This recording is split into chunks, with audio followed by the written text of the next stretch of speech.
Hey guys, Rajo here in the film lab on thesubstream.com. This weekend, everybody and their mother is gonna rush out to see Piranha 3D multiple times, no doubt making it the most successful feature film in history. But before you get all swept up in 3 dimensions of crazy, we thought we'd take a second and explain exactly how 3D technology works in a way that even a baby can understand. So, if you can tear yourself away from watching the Piranha 3D trailer for the 70th time, we'll get started.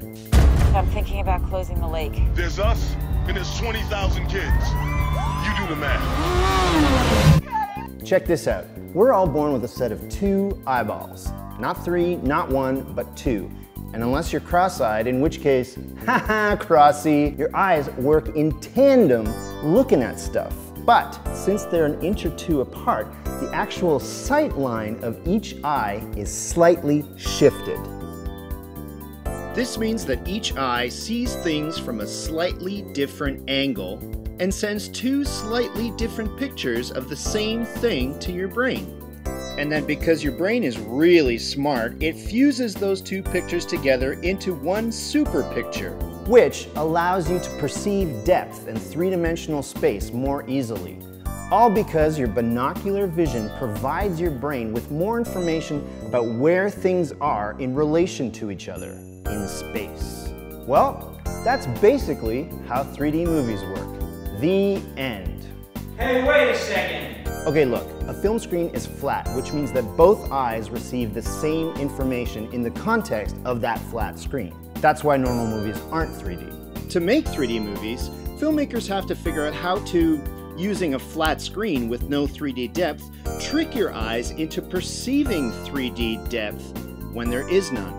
They do this by using technology which creates 2 separate images that they send to each one of your eyeballs, allowing your brain to then fuse those images together just like it does in the real world to create the illusion of 3 dimensions in front of and behind the screen. This way, the bloodthirsty killer fish can jump right out of the screen and give you a heart attack. Boy, that brain is a smart. But how do they actually do it? How exactly do they separate the left and right eye images on one screen? Well, in the best case, it involves shooting the movie with 2 camera lenses a few inches apart, simulating the 2 eyeballs in your head that are also a few inches apart.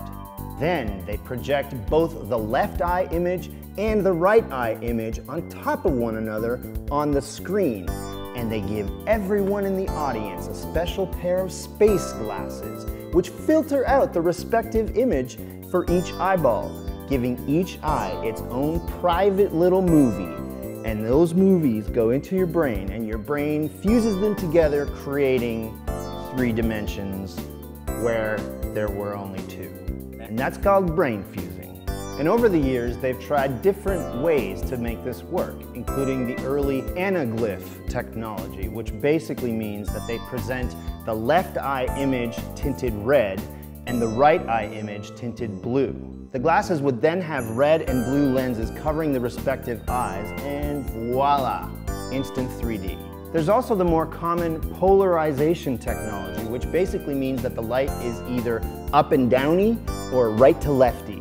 With this method, the left and right eye images are projected onto the screen through 2 different polarized filters. And then the audience wears special glasses just like in the other method, but each lens of the glasses polarizes the respective image accordingly.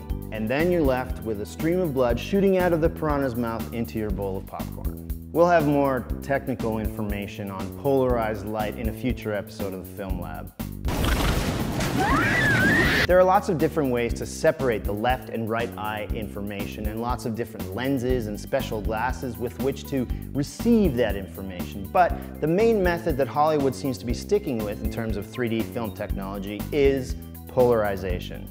That's the way they did it in the classic films of the 50s and 60s. That's the way that Jimmy Cameron did it with that Avatar movie, and that's the way that Piranha 3D is going to dish it out this weekend. Maybe in the future we'll have some kind of crazy technology that makes it so that we don't have to wear the dorky 3D glasses. But you know what? Until then, it's not a fashion show. So go out there this weekend, enjoy Piranha 3D, And check out our other 3D content happening all week right here on thesubstream.com. 3D related content, not actual 3D content.